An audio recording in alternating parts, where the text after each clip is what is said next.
नमस्कार मित्रों, Alvin classes के यूट्यूब प्लेटफॉर्म पे आपका बहुत बहुत स्वागत है। इंटरपोल तथा इंटरपोल के द्वारा जारी किए गए नोटिसों के जो प्रकार होते हैं वो चर्चा में हैं। चर्चा में इसलिए है कि अभी कर्नाटक की हासन लोकसभा सीट से उम्मीदवार और निवर्तमान सांसद जनता दल सेकुलर के और इस समय जो भारतीय जनता पार्टी के समर्थित प्रत्याशी और बलात्कार के आरोपी प्रज्वल रेवन्ना पर सीबीआई के द्वारा ब्लू कार्नर नोटिस जारी कर दिया गया है। तो हम नोटिसों के बारे में जानेंगे कि क्या केवल ब्लू कार्नर नोटिस ही होता है, किसके खिलाफ कब कब यह नोटिस जारी की जाती है, यह नोटिस क्या इंटरपोल स्वयं जारी कर देता है या किसी की अनुशंसा पर जारी करता है। आज की इस कक्षा में हम पूरे विषय को जानेंगे। आइए बात कर लेते हैं इंटरपोल तथा इसके द्वारा जारी नोटिस के प्रकार व उसके निहितार्थ। इंटरपोल जिसका पूरा नाम अंतर्राष्ट्रीय पुलिस अपराध संगठन है, अंतर्राष्ट्रीय आपराधिक पुलिस संगठन है,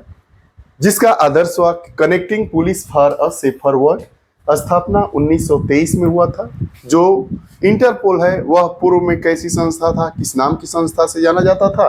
तो प्रथम अंतर्राष्ट्रीय आपराधिक पुलिस कॉन्फ्रेंस, इसका नाम 1914 में था। अंतर्राष्ट्रीय पुलिस सम्मेलन 1922 में इसका नाम हुआ और अंतर्राष्ट्रीय आपराधिक पुलिस आयोग या संगठन इसका नाम बदलकर 1923 में हुआ। तब से इंटरपोल का जो अस्तित्व है इस नाम के साथ अंतर्राष्ट्रीय आपराधिक पुलिस संगठन के नाम से जाना जाता है। इसके सदस्य देशों में 194 सदस्य देश हैं। भारत भी इंटरपोल का सदस्य देश है। मुख्यालय लियोन फ्रांस में है। फ्रांस के लियोन में इसका मुख्यालय है। कार्यपालक, संस्था के कार्यपालकों में नाम आता है अध्यक्ष का, उपाध्यक्ष का और महासचिव का। तो अध्यक्ष जनरल अहमद नासिर अल रईसी हैं, उपाध्यक्ष अलेक्जेंडर प्रोकोपचक हैं और महासचिव जर्मन स्टाक हैं। अब प्रश्न यह उठता है कि जो ब्लू कार्नर नोटिस अभी जारी किया गया है उस प्रकार के कितने नोटिस, कितने रंगों के नोटिस इंटरपोल के द्वारा जारी किए जाते हैं और किसके कहने पर जारी किए जाते हैं? तो जो सदस्य देश है, जो इंटरपोल का सदस्य देश है, उसकी जो केंद्रीय अन्वेषण एजेंसी या केंद्रीय जांच एजेंसी की सिफारिश पर इंटरपोल के द्वारा इस प्रकार के नोटिस जारी किए जाते हैं। सभी 7 प्रकार के नोटिस जारी किए जाते हैं जिनके 7 रंग होते हैं। ब्लू हो गया, येलो हो गया, पर्पल हो गया, ब्लैक हो गया, ग्रीन हो गया। इस प्रकार तो कुल 7 रंगों के 7 प्रकार के नोटिस जारी किए जाते हैं। सबके अपने अपने निहितार्थ है। अर्थात ब्लू कार्नर नोटिस किसके खिलाफ जारी किया जाएगा, येलो नोटिस किसके खिलाफ जारी किया जाएगा, पर्पल नोटिस किसके खिलाफ जारी किया जाएगा, ग्रीन नोटिस कब जारी किया जाता है, ब्लैक नोटिस कब जारी किया जाता है। तो आइए इनके बारे में हम जान लेते हैं। नोटिसों के प्रकार, इंटरपोल द्वारा जारी किए गए नोटिस 7 प्रकार 7 रंगों के होते हैं। Red notice, yellow notice, blue notice, black notice, green notice, orange notice और purple notice. Red notice 1, yellow notice 2, blue notice तीसरे नंबर पे, black notice, green notice, orange और पर्पल। ये 7 प्रकार के 7 रंगों के नोटिस होते हैं जिनके अलग अलग निहितार्थ होते हैं। आइए सबके बारे में बात कर लेते हैं। इंटरपोल द्वारा रेड नोटिस कब जारी किया जाता है? सबसे पहले तो हम जान लेते हैं कि किसी प्रकार का भी नोटिस जब इंटरपोल जारी करता है तो जिस देश से संबंधित मामला होता है उस देश की केंद्रीय अन्वेषण या केंद्रीय जांच एजेंसी के द्वारा इंटरपोल से इस प्रकार के नोटिसों को जारी करने की सिफारिश की जाती है। अब बात कर लेते हैं रेड नोटिस की। कार्रवाई या सजा के लिए वांछित लोगों के लोकेशन और गिरफ्तारी की तलाश करने के लिए जारी किया जाता है। जो कार्रवाई या सजा के लिए वांछित लोग हैं, भागे हुए हैं, भगोड़े हैं, वांटेड हैं, उनकी गिरफ्तारी और वो कहाँ हैं, उनकी लोकेशन कहाँ पर है, कहाँ स्थित है, उसकी जानकारी करने के लिए जारी किया जाता है। सपोज करिए कि अमुक व्यक्ति कोई है, वांटेड है भारत के द्वारा, भारत के कोर्ट के द्वारा, और वह कहीं भाग गया है तो उसकी लोकेशन को जारी करने के लिए भारत की सीबीआई के द्वारा इंटरपोल से सिफारिश की जाएगी कि ऐसे इस अपनी नोटिसों में से उस प्रकार की नोटिस जारी करिए जो उसको पकड़वाने में, उसकी लोकेशन देने में मदद करे। तो इंटरपोल के द्वारा रेड नोटिस जारी कर दी जाएगी। येलो नोटिस क्या होता है? अधिकांशतः जो नाबालिग होते हैं या ऐसे व्यक्ति जो खुद को पहचानने में अक्षम होते हैं, एक लाइन में कहें तो खोए हुए या उन लोगों की पहचान करने में मदद करता है जो खुद को पहचानने में असमर्थ होते हैं। ऐसे व्यक्ति जो या तो नाबालिग होते हैं, नाबालिग भी खुद को नहीं पहचान सकते हैं, और ऐसे व्यक्ति जो खुद को पहचानने में अक्षम होते हैं और खो जाते हैं, भूल जाते हैं, कहीं चले जाते हैं अपने घर निवास देश से बाहर, तो उनको पहचानने में मदद करने के लिए येलो नोटिस जारी किया जाता है इंटरपोल के द्वारा। ब्लू नोटिस की बात कर लेते हैं। ब्लू कॉर्नर नोटिस की बात करते हैं, जो प्रज्वल रेवन्ना, जिस पर रेप का आरोप लगाया गया है, जर्मनी भाग गया है, तब से इस प्रकार के नोटिस चर्चा में हैं।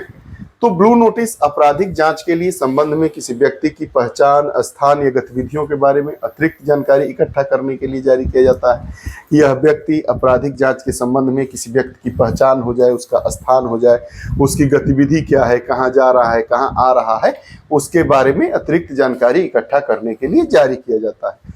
बात कर लेते हैं अगली notice, black notice. Black notice क्यों जारी किया जाता है? ब्लैक नोटिस जारी करने का यह एक कारण है कि इकट्ठा अज्ञात शव के बारे में जानकारी करने में मदद करता है। अभी कुछ दिनों पहले आपने देखा होगा कि इलाहाबाद में गंगा नदी में अचानक लगातार इकट्ठा शव बहुत आ रहे थे, लेकिन उस समय ब्लैक नोटिस नहीं जारी किया गया था। अचानक कहीं इकट्ठा शव आपको बरामद हो, शव आने लगे, तो इसकी जान पहचान, कहाँ से शव आ रहे हैं, किस देश के शव हैं, या कोई ऐसी घटना घटित हो गई, प्राकृतिक है, कृत्रिम है, जिसकी जानकारी लोगों के पास नहीं है, तो उसकी जानकारी करने के लिए ब्लैक नोटिस जारी किया जाता है। ग्रीन नोटिस किसी व्यक्ति की आपराधिक गतिविधियों के बारे में चेतावनी देने के लिए, जैसा कि रंग से ही प्रतीत हो रहा है, ग्रीन नोटिस चेतावनी देने के लिए, किसकी चेतावनी के लिए? कि किसी व्यक्ति की आपराधिक गतियों के बारे में चेतावनी देने के लिए होता है। ये उस जगह के लिए होता है जहां उस शख्स को आशंका के तहत सार्वजनिक सुरक्षा के लिए खतरा माना जाता है। यह वहां के लिए होता है जहां पर उस शख्स को, जिसके खिलाफ ग्रीन नोटिस जारी किया गया है, वहां की सुरक्षा के लिए खतरा होता है। ऑरेंज नोटिस का संबंध किससे है? ऑरेंज नोटिस क्यों जारी किया जाता है? तो सार्वजनिक सुरक्षा के लिए गंभीर खतरे वाली किसी घटना, व्यक्ति, वस्तु या प्रक्रिया के बारे में चेतावनी देने के लिए ऑरेंज नोटिस जारी किया जाता है। ऐसे सार्वजनिक सुरक्षा के लिए गंभीर खतरा वाली जो वस्तुएं हैं, प्रक्रिया है, उसके बारे में चेतावनी देने के लिए ऑरेंज नोटिस जारी किया जाता है। अंतिम और नोटिस का प्रकार है पर्पल नोटिस। यह पर्पल नोटिस क्यों जारी किया जाता है? अपराधियों द्वारा इस्तेमाल किए जाने वाले तौर तरीकों, उपकरणों, छिपने के तरीकों की जानकारी मांगने या देने में मदद करता है कि अपराधी किस प्रकार के तौर तरीकों को अपना रहे हैं, कैसे छिप रहे हैं, उनकी जानकारी मांगने या देने के लिए पर्पल नोटिस का प्रयोग किया जाता है। इंटरपोल द्वारा विभिन्न रंगों के नोटिस जारी किए जाते हैं। कब नोटिस जारी किए जाते हैं? तो इंटरपोल के द्वारा इस प्रकार के नोटिस, इंटरपोल जो अंतर्राष्ट्रीय पुलिस संगठन है, कि किसी सदस्य देश के सेंट्रल ब्यूरो के अनुरोध पर इंटरपोल के जनरल सचिवालय की तरफ से इस प्रकार के नोटिस जारी किए जाते हैं। ऐसा नहीं है कि इंटरपोल स्वयं ही इस प्रकार के 7 प्रकार के नोटिस जो 7 रंग के होते हैं जारी करता है, नहीं। इंटरपोल के जो सदस्य 194 देश हैं, उसमें से किसी देश की वहाँ की केंद्रीय अन्वेषण जांच एजेंसी है, उसके द्वारा सिफारिश करने पर इंटरपोल के द्वारा इस प्रकार का नोटिस जारी किया जाता है। इंटरपोल का एक जनरल सचिवालय है, वही इस प्रकार की नोटिसों को जारी करता है। ये रही इंटरपोल तथा इंटरपोल द्वारा जारी किए गए विभिन्न प्रकार के नोटिसों के बारे में। किस नोटिस का क्या निहितार्थ है, कौन सा रंग का नोटिस कब जारी किया जाता है, किसके कहने पर जारी किया जाता है और क्यों चर्चा में है। आपको हमारी कक्षा कैसी लगती है, कमेंट बॉक्स में अपने विचार जरूर दीजिएगा। अगर आप हमारे चैनल से नहीं जुड़े हैं तो कृपया चैनल से जुड़ें। पुनः नई कक्षा के साथ उपस्थित होगी, तब तक के लिए बहुत बहुत धन्यवाद। नमस्कार।